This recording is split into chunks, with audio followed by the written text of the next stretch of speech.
예수님을 믿는 사람들은 예수님을 믿게 되어지면 하나님께서 자신에게 많은 복을 주시고 하는 일마다 다 잘 될 것이라는 그런 기대를 가지고 믿고 있습니다.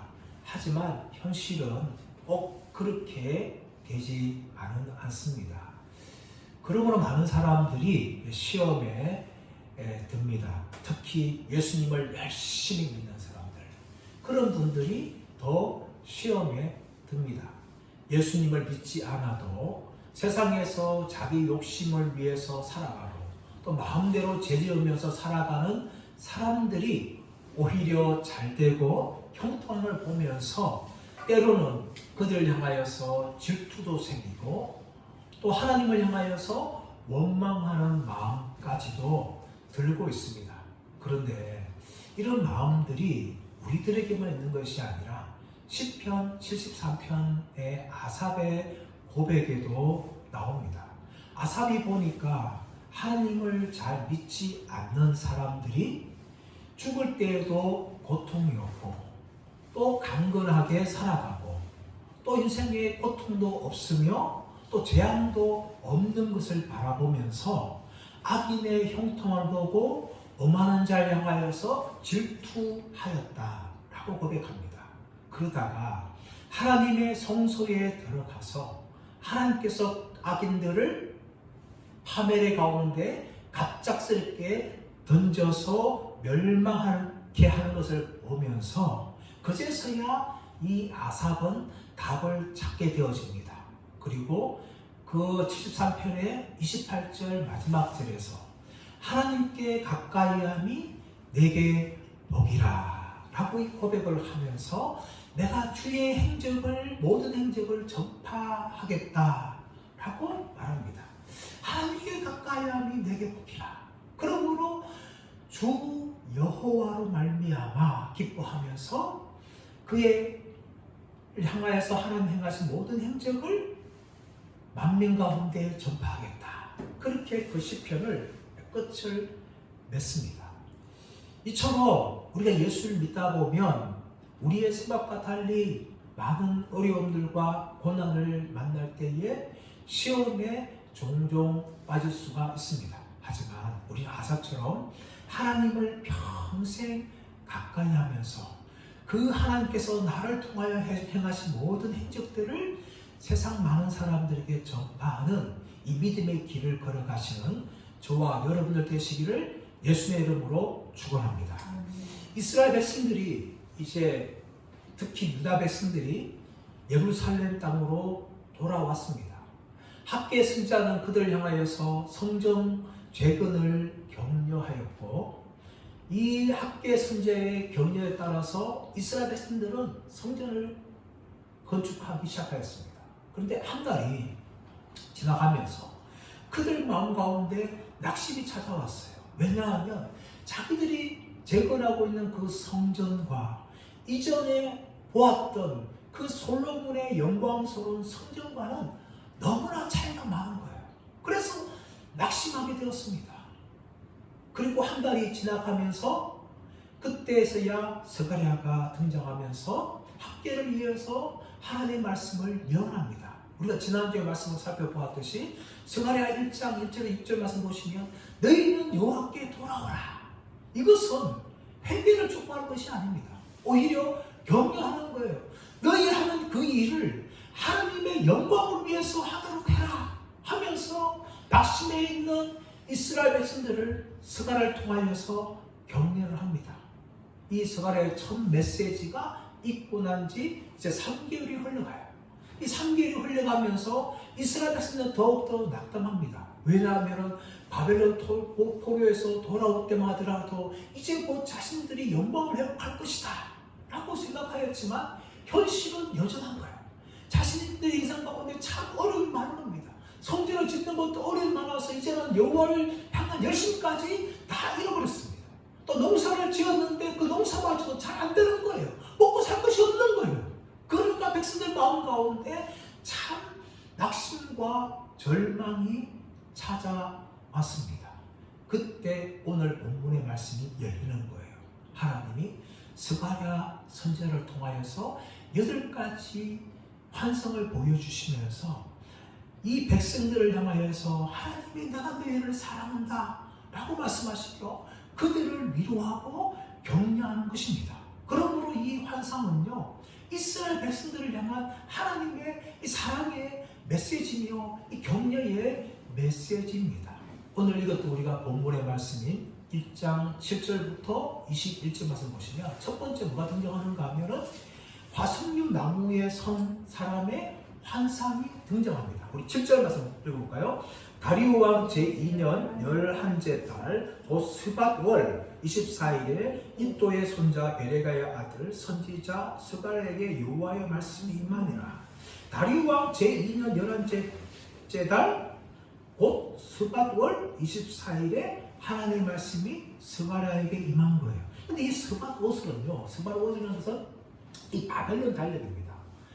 바벨론 달력이 어떻게 이루어지는가 하면은 한 해 한 해는 태양력을 기준으로 이루어져요. 그런데 다른 음력으로 이루어집니다. 이렇게 태양력과 태음력이 섞여 있는 것이 바벨론 달력인데 이 바벨론 달력에 의해서 11째 달이 스밧월이에요. 이 스밧월에 하나님의 말씀이 스가랴가 임하였는데 그 말씀이 뭘로 임하는 거예요? 환상으로 임하집니다. 8절 말씀 보면 내가 밤에 보니 한 사람이 붉은 말을 타고 골짜기 속 화석류 나무 사이에 섰고 그 뒤에는 붉은 말과 자줏빛 말과 백마가 있기로. 내가 밤에 보니, 이 밤에 보았던 이 부트사기에서 이 밤에 스가랴는 8가지 환상을 이었습니다. 시간적으로 밤이에요.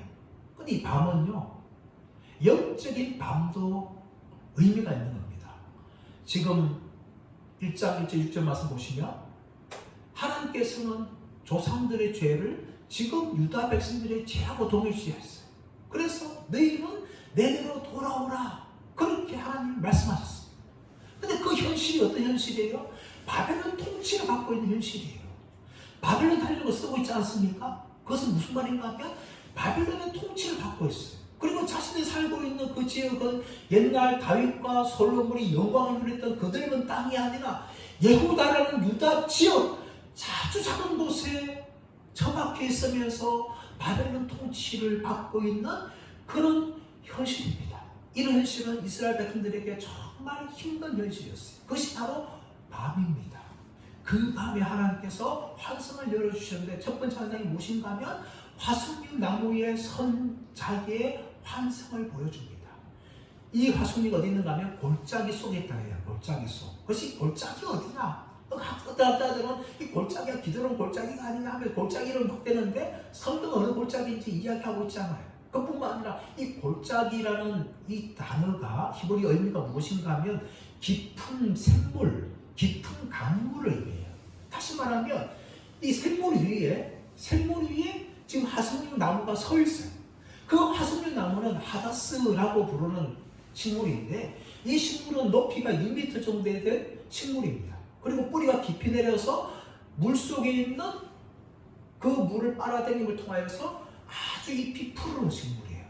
이런 화석류 나무 사이에 붉은 말을 탄 사람이 이제 환상 가운데 보이는 겁니다. 그리고 그 뒤에는 붉은 말과 자줏빛 말과 이 백마가 그렇게 보이죠. 그러자 스가랴가 내게 말하는 천사에게 묻죠. 9절 말씀 보시면 내가 말하되 내 주여 이들이 무엇이니까 하니 내게 말하는 천사가 내게 이르되 이들이 무엇인지 내가 내게 보이리라 하니. 이들이 무엇입니까? 라고 스가랴가 내게 말하는 천사에게 물어요. 그런데 그 스가랴 내게 말하는 천사가 이들이 무엇인지 내가 내게 보이리라 이 말을 한 후에 10절 말씀 보시면 화석류 나무의 선자가 대답하여 이르되 이는 여호와께서 땅에 두루 다니라고 보내신 자들이니라.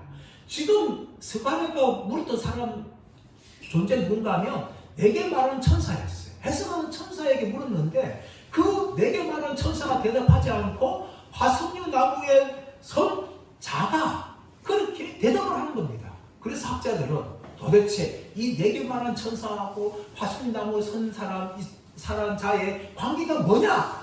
그렇게 막 따져요. 그래서 어떤 학자들은, 대부분 학자들은 네개 많은 천사와 화석나무의 선자가 동일 존재다, 그렇게 이야기합니다. 하지만 이 동일한 존재로 말하기보다는 보기 참 어려워요. 왜냐하면 분명히 네개 많은 천사라고 부르고 있고 화석나무의 선자라고 말하고 있어요. 그렇다면 다른 존재라는 것이죠. 그리고 네개 많은 천사 같은 경우는 다니엘서 8장에도 이런 존재가 등장해요. 그걸 볼 때에 이 네개 많은 천사와 화석나무의 선자가 동일 존재가 아니라는 것을 우리는 알 수 있습니다. 이 스가랴가 네개 많은 천사 이들이 무엇입니까? 도대체 이 붉은 말과 자줏빛 말과 백마가 무엇입니까? 그렇게 말할 때에 화석나무 선자가 무엇이었을 때 대답합니다. 10절 말씀 보시면, 이는 여호와께서 땅에 두루 다니라고 보내신 자들이니라. 여호와께서 땅에 두루 다니라고 보내신 자들이다. 이 두루 다니다는 것은 이리저리 이동하다 라는 의미를 가지고 있어요. 여러분, 다리오 왕 당시에 구역을, 페르시아 제구역을 20개 구역으로 나누었어요. 그리고 그 구역에 각 총독을 세워서 통치를 하게 되었는데, 이 다리오 왕이 20개의 지역을 수찰하기 위해서 자신의 수찰대를 파송해요. 근데 그 수찰대들은 말을 타고 다녀요. 말을 타고 다니면서 각 지역의 형편을 살펴봅니다. 그리고 정치적으로 중요한 변화가 생기면 다리오 왕이 적극적으로 보고하는 일을 합니다. 그래서 이 지역에 속한 사람들은 왕이 보낸 수찰대의 말들이 돌아오는 걸 보면서, 이 나라는 총독이 다스리는 것이 아니라 페르시아의 황제인 다리오가 다스리고 있구나. 그것을 그들이 인식했어요. 그러므로 지금 이 붉은 말과 자줏빛 말과 백마가 두루 다니면서 이동하는 것은 무엇을 말하고 있는가 하면은, 다리오 왕이 온 세상을 통치하는 것이 아니라 여호와 하나님께서 온 세상을 통치하는 분이라는 것을 지금 스가랴를 통하여서 이스라엘 백성들에게 말씀하고 있는 것이죠. 그러니까 비록 지금 다리오 왕이 황제지만 그 황제 위에 하늘의 황제가 계시다, 바로 여호와 하나님이라는 것을 유다 백성들에게 인식시켜 주는 겁니다. 근데 이들이, 여러분 11절 말씀 보시면, 그들이 화석나무의 선 여호와의 천사에게 말하되 우리가 땅에 두루 다녀보니 온 땅이 평안하고 조용하더이다 하더라. 다리오 왕이 보냈던 순찰대들이 페르시아 제국을 살펴본 후에 왕에게 보고하듯이 이 붉은 말과 그리고 자줏빛 말과 백마가 온 세상을 돌아다니면서 본 후에 무엇이라고 보고하고 있습니까? 우리가 다녀보니까 온 세상이 평안하고 조용하더이다. 그렇게 여호와의 천사에게 말하는 내용을 볼 수 있습니다. 그러므로 여호와의 천사는요, 단지 그냥 천사 하나로 볼 수 있지만 이 여호와의 천사는 거의 신적인 존재라는 것을 알 수 있어요. 그래서 어떤 신학자들은 이 여호와의 천사가 구약에 나타난 예수 그리스도다라고까지 설명한 분이 있지만, 이 구약에 봤을 때 오늘 본문에서는 예수님인지 아닌지 정확하게 알 수 없지만 하여튼 이 여호와의 천사는 보통 존재가 아니라는 걸 알 수 있어요. 이 세 마리의 말이 여호와의 천사에 그렇게 보고를 하는 겁니다. 우리가 돌아보니까 온 세상이 평안하고 조용합니다. 그렇게 이야기합니다. 실제로 이 다리오 왕이 처음에 즉위할 때는 2년간은 굉장히 시끄러웠어요. 곳곳마다 나라의 반란이 일어났죠. 그런 그 2년 동안에 다리오 왕은 나라의 반란이 있다, 그 반란을 진압하기 굉장히 바빴어요. 그리고 난 2년이 지난 후반기 되어서야 나라가 안정되어졌죠. 지금 스가랴가 환상을 볼 때가 언제였어요? 다리오 왕 제2년 11째 날. 거의 모든 반란이 다 진압된 후에 이 환상을 보는 거야. 근데 이 말들이 그렇게 보고하는 겁니다. 우리가 온 세상 다녀보니까 온 세상이 평안하고 조용합니다. 이렇게 보고를 하죠. 자, 그러자 13절 말씀, 12절 말씀 보시면 이렇게 반응합니다. 여호와의 천사가 대답하여 이르되 만군의 여호와여, 여호와께서 언제까지 예루살렘과 유다 성읍들을 불쌍히 여기지 아니하시려 하나이까? 이를 노하신 지 70년이 되었나이다.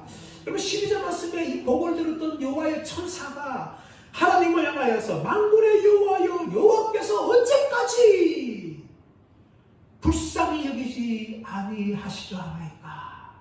그 중간에 누가 들어가요? 예루살렘과 유다 성읍들을 언제까지 불쌍히 여기지 아니하시려 하나이까. 이것은 한탄입니다. 한탄.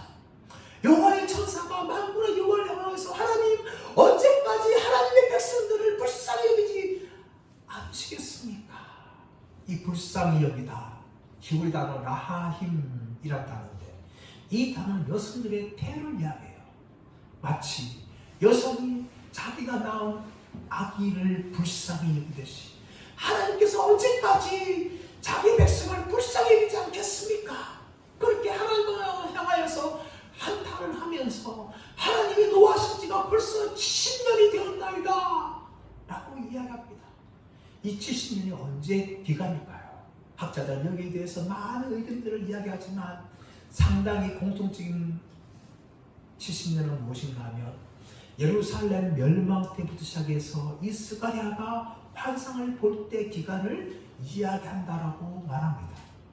정확하게 그것이 맞는지 안 맞는지 알지 모르지만 하여튼 이 70년 동안 지금 유다 백성들은 온 포로 생활에다가 또 돌아오더라도 온갖 어려움 가운데 처해 있는데 하나님이 이렇게 어른다고 있는 하나님의 백성들은 언제까지 불쌍하지 않겠습니까?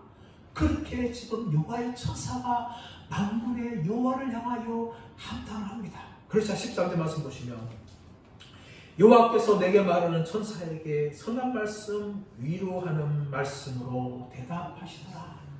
분명히 여호와의 천사, 다시 말하면 화석류 나무의 선자가 하나님을 향하여 이렇게 한탄했는데 하나님은 그 천사에게 말하는 것이 아니라 오히려 스가랴에게 말하는 내게 말하는 천사에게 선한 말 위로하는 말로 하시는 말씀을 보여줍니다. 그러고 난 다음에 하나님께서는 그 말로만 그치는 것이 아니라 실제적으로 하나님께서 자기 백성을 불쌍히 여기시고 또 자기 백성을 괴롭히는 이방 열방들을 하나님이 진노하신다 라고 말씀합니다. 14절 말씀 보시면 14절 내게 말하는 천사가 내게 이르되 너는 외쳐 이르기를 만군의 여호와의 말씀에 내가 예루살렘을 위하며 시온을 위하며 크게 질투하며 여호와의 말씀에 내가 예루살렘을 위하며 시온을 위하여 크게 질투한다 라고 이야기합니다. 이 질투가 하는 히브리 단어가 카나라는 단어인데 이 카나 안에는 질투뿐만 아니라 열심이라는 의미도 그렇게 포함되어 있어요. 그러므로 이 하나님의 질투는요 자기 백성을 향하여서 열심을 가진 질투예요. 우리 인간의 질투와 차원이 다른 질투죠. 하나님은 자기 백성을 향한 그 열심을 가진 질투를 가지고 계신다 그렇게 이야기합니다. 이 질투를 통하여서 하나님의 백성들이 허망한 것 섬기고 헛된 걸 섬길 때에 하나님이 견디지 못하시고 자기 백성이 환난과 핍박을 당할 때에 하나님께서 고통스럽게 여기셔서 여호와께 돌아와서 하나님을 섬기고 하나님 말씀대로 살아가기를 간절히 원하시는 것이 바로 자기 백성을 향한 하나님의 질투예요. 이런 질투가 어디에 나타났습니까? 갈멜산 위에서 나타났죠. 온 이스라엘 백성들이 하나님이 여호와가 하나님이 아니라 바알이 하나님이다 라고 섬길 때에 하나님은 엘리야를 보내셨어요. 엘리야를 보내서 바알 선지자 450명을 갈멜산으로 데려옵니다. 그리고 그 위에서 여호와가 하나님이냐 바알이 하나님이냐 그렇게 불을 내리는 걸 통하여서 시험을 하였죠. 하나님께서 불을 내리시고 모든 죄를 다 태우신 뒤에 어떻게 합니까? 엘리야를 통해서 바알 선지자를 다 죽입니다. 그리고 이스라엘 백성의 입을 통하여서 여호와가 하나님이다. 여호와가 하나님이다. 그런 고백이 나오게 합니다. 하나님은 자기 백성들이 허망한 것 어떤 것 섬기거나 또 죄를 말미암아 고통당하고 결코 기뻐하지 아니하고 하나님을 섬기고 하나님 말씀 가운데 살아가길 기뻐하면서 그 백성들이 회복하기를 간절히 원하는 거예요. 이것이 바로 자기 백성을 향한 자기 백성을 향한 열심을 가진 질투뿐만 아니라 그 백성을 괴롭히는 열방을 향하여서 하나님이 진노하십니다. 15절 말씀 보시면 안일한 여러 나라들 때문에 심히 진노하나니 나는 조금 노하였거늘 그들은 힘을 내어 고난을 더하였습니다. 이 안일한 의미가 두 가지인데 하나는 평안한, 안전한, 더 나아가서 또 다른 의미는 거만한 이런 의미를 가지고 있어요. 이 안일한 나라, 자기들이 평안해요, 잘 돼요, 또 나라 전쟁할 때 승리해요. 그러다 보니까 이 나라가 어떻게 하면 교만해져요, 거만해지는 거예요. 그래서 연약한 나라들, 특히 북이스라엘이나 남유다를 향하여서 엄청나게 멸망시키고 학대합니다. 사람도 마찬가지예요. 인생에 어려움이 없고 하는 말 잘 되면 자기도 모르게 사람이 교만해집니다. 거만해져요. 남들 우습게 생각해. 쉽게 생각하는 거죠. 사람도 마찬가지고 나라도 마찬가지입니다. 그래서 하나님께서 이 안일한 여러 나라를 향해 하나님이 어떻게 합니까? 심히 진노한다. 그렇게 말씀합니다. 하나님이 그들을 진노하셔서 심판하지 않습니까? 아수르를 멸망시키고 바벨론을 멸망시키고 지금 이 스가랴 당시에 있던 페르시아 제국도 멸망을 당합니다. 그래 하나님께서 열방을 향하여 진노하는데 그 이유가 무엇인가 하면 하나님께서 조금 노하셨어요. 자기 백성을 향하여서 조금 노하셨어요. 그런데 이 하나님의 도구가 되었던 아수르나 바벨론은 어떻게 합니까? 더 힘을 내어서 자기 백성을 향하여 고난을 더했다는 겁니다. 더 학대하고 더 심하게 멸망시키고 괴롭혔어요. 포로에서 돌아왔을 때도 성전 제거를 방해했어요. 그러므로 하나님께서 이런 열방들을 향하여서 아니란 여러 나라를 향하여서 하나님이 심히 진노하시겠다. 그렇게 하나님이 선언하십니다. 그리고 실제로 이런 열방들이 하나님의 심판에 의해서 아수르 멸망, 바벨론 멸망, 페르시아 멸망, 또 이 이스라엘 주위에 있던 암몬과 모압과 블레셋들이 다 멸망을 당하였어요. 하나님 심판에 의해서. 그리고 하나님께서는 자기 백성을 위로하시고 자기 백성을 회복해 주시겠다 하고 약속합니다. 16절 그러므로 여호와가 이같이 말하노라 내가 불쌍히 여김으로 예루살렘에 돌아왔은즉 내 집이 그 가운데 건축되리니 예루살렘 위에 먹줄이 쳐지리라 만군의 여호와의 말이니라. 하나님께서 내가 불쌍히 여긴다. 이 불쌍히 여긴다는 건 나함이라는 단어. 이것은 언약적인 회복을 이야기합니다. 하나님의 불쌍히 여김을 통하여서 자기 백성을 회복시켜 주시겠다고 이야기하는데 어떻게 회복시키신 거예요? 예루살렘에 돌아왔은즉 이것은 이미 하나님이 예루살렘에 돌아왔다는 거예요. 이스라엘 백성들은 먼저 예루살렘에 돌아와서 어떻게 합니까? 내 집이 그 가운데 건축되리니 예루살렘에 다시금 성전 건축이 이루어지게 하시겠다라고 이야기합니다. 여러분 성전 재건은요 이스라엘 백성들이 하나님께 돌아오겠다는 그 구체적인 표현입니다. 그런데 여러 상황들이 이 성전 재건하기를 쉽지 않아요. 학개신을 통하여서 정말 믿음을 가지고 시작하였지만 한 달이 지난 후부터 실망하게 되어지고 또 많은 어려움이 찾아오다 보니까 그들이 낙심했어요. 그런 가운데 있을 때에 하나님께서 너희가 시작하였지만 내가 이 일을 이루겠다고 이야기합니다. 그것이 무엇인가 하면 예루살렘 위에 먹줄이 쳐지리라. 먹줄이란 뭡니까? 청량줄이에요. 건축을 시작할 때 청량줄을 재지 않습니까? 하나님께서 시작하시고 그리고 하나님께서 이루시겠다는 겁니다. 비록 너희가 시작했다 하지만 그것이 아니다. 내가 성전 재건을 시작할 것이고 내가 이 성전 재건을 마무리할 것이다. 그렇게 자기 백성을 향하여서 하나님이 위로하시고 회복하시는 말씀을 하시는 겁니다. 사랑하는 여러분, 우리의 구원도 우리의 인생도 우리가 시작하고 우리가 마무리하는 것이 아닙니다. 하나님께서 시작하시고 하나님께서 마무리할 줄 믿습니다.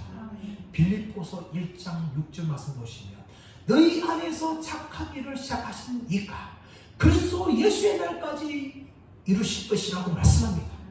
하나님이 우리 가운데 구원을 시작하셨어요. 그러니까 그 구원은요 하나님의 은혜로 진행하시고 하나님의 은혜로 마무리될 것입니다. 우리는요, 우리의 힘으로 구원을 이룰 수가 없어요. 왜냐하면 조금 잘 믿는다 하면 우리는 얼마나 교만한지 모릅니다.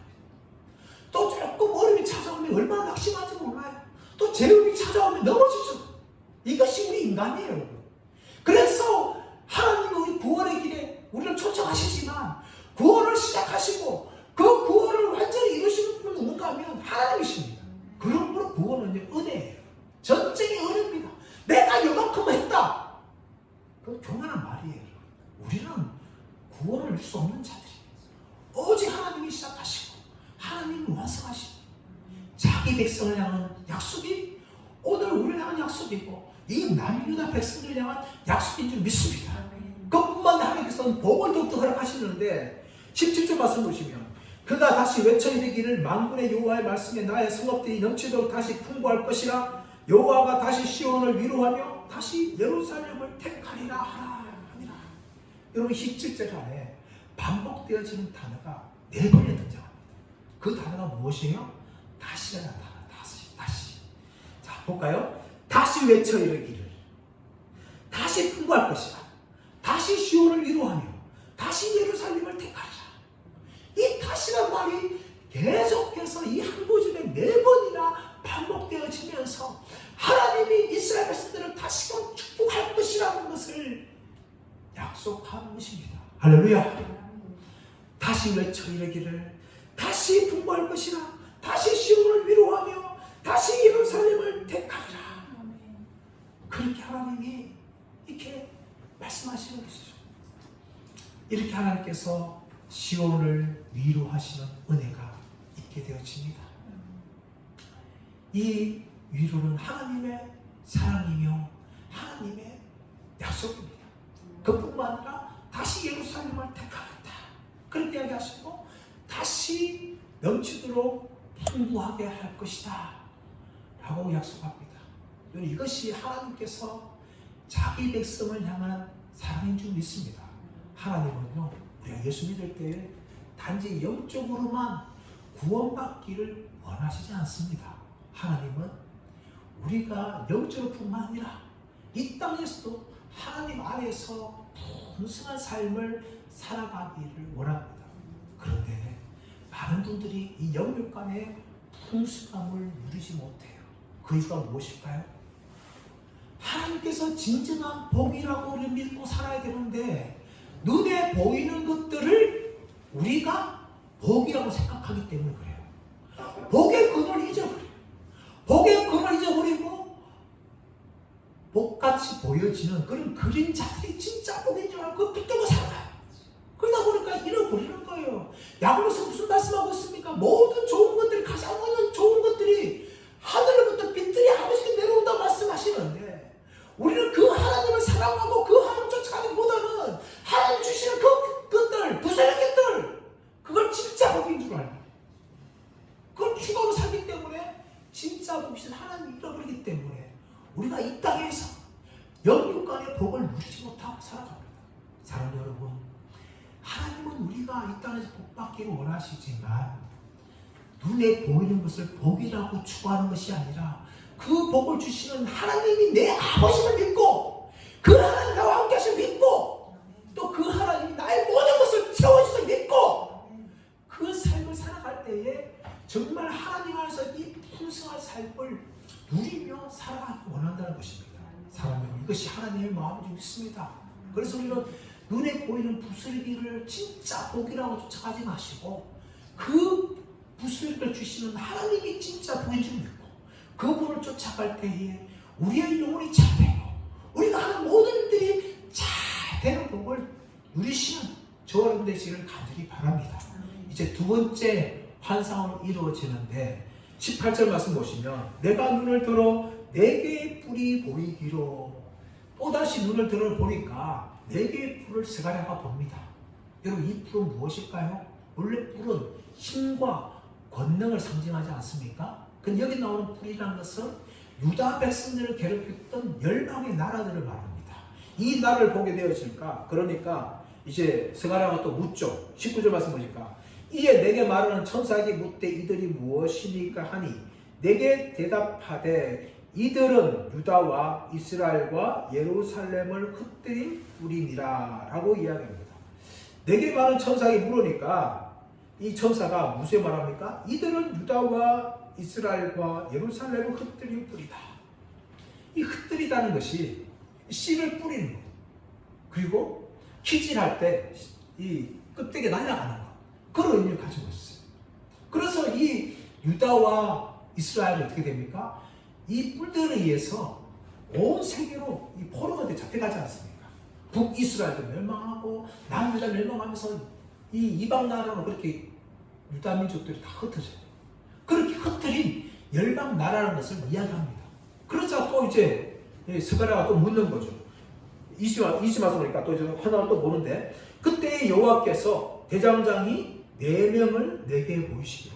처음에는 4개의 뿔을 보았는데 이어서 하나님께서 스가랴에게 4명의 대장장이를 보여줍니다. 이 대장장이는 목수를 할 수 있고 석수를 할 수 있는 이 총칭적인 그런 사람인데 이 4사람 모두에 스가랴가 묻는 거죠. 21절 말씀 보시면 내가 말하되 그들이 무엇하러 왔나이까? 그들이 무엇하러 왔나이까? 정확하게 말하면 지금 그들이 무엇을 하고 지금 오고 있습니까? 이렇게 묻는 거예요. 그러자 어떻게 대답합니까? 그 뿔들이 유다를 흩뜨려서 사람들이 능히 머리를 들지 못하게 하니 이 대장장이들이 와서 그것들을 두렵게 하고 이전의 뿔들을 들어 유다 땅을 흩뜨린 여러 나라의 뿔들을 떨어뜨리려 하느니라 라고 이야기합니다. 무엇하러 지금 오고 있습니까? 물으니까 여호와 하나님께서 스가랴에 직접 대답하시는데 그 뿔들이 유다를 흩뜨려서 사람들이 능히 머리를 들지 못하게 했다 라고 이야기합니다. 머리를 들지 못하게 한다는 것은 전쟁에 패배가 기가 죽어 있는 거예요. 패배한 모습이에요. 지금 내 뿔들이 유다와 이 예루살렘 사람들을 전쟁에 패배케 해가지고 유다 사람들이 지금 머리를 못 들고 있다. 그래서 하나님께서 이 4명의 대장장을 통하여서 유다를 괴롭힌 사람들을 심판하시는데 어떻게 심판하시는 거 아니야? 이스라엘 뿔들을 이 대장장이들이 와서 그것들을 두렵게 하고 먼저 두렵게 한다는 거죠. 더 나아가서 어떻게 합니까? 이스라엘 뿔들을 들어서 유다 땅을 흩뜨린 여러 나라의 뿔들을 떨어뜨리려 하느니라. 이 뿔을 어떻게 합니까? 떨어뜨려 버리겠다는 거예요. 그들의 권세를 완전히 파해서 그들을 멸망시키겠다. 누구를요? 유다와 예루살렘과 이스라엘 백성들을 괴롭혔던 그런 열방 나라들을 하나님이 심판하시겠다. 그들은 바로 유다의 백성 원수였어요. 근데 그 원수를 누가 갚는가 하면 하나님이 갚으시겠다 라고 지금 4뿔과 4명의 대장장이 환상을 통하여서 하나님이 말씀합니다.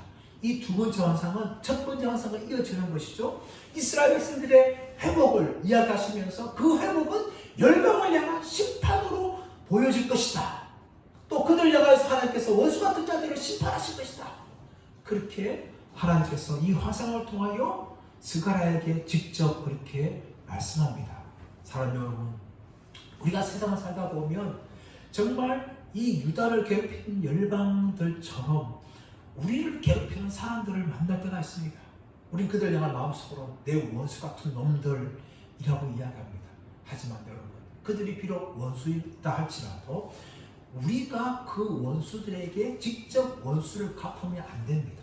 성경이 무엇을 말합니까? 히브리서 10장 30절 말씀, 로마서 12장 19절 말씀 보시면 원수 갚는 것이 내게 있으니 내가 친히 갚으리라. 할렐루야. 사람 여러분, 우리를 괴롭히는 사람을 비록 원수라고 생각할지라도 그 사람들에게 직접 원수 같지 마십시오. 그것은 내가 하나님 자리에 앉는 것입니다. 성경은 무엇을 말합니까?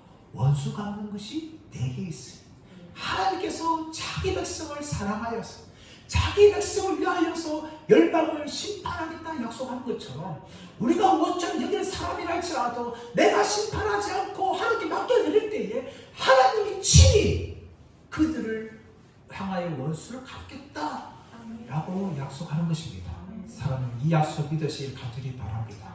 우리 일단 삶을 살아가면서 어떤 환난을 당하고 어려움 만나고 또 나를 힘들게 하는 사람들을 만난다 할지라도 하나님이 나를 사랑하시기 때문에 나를 위해서 일하시고 또 나 대신에 하나님이 심판한 분이라는 것을 우리가 믿음을 통하여서 끝까지 낙심하지 않고 하나님만 바라보며 믿음으로 승리하시는 저와 여러분들 되시기를 예수님의 이름으로 축원합니다.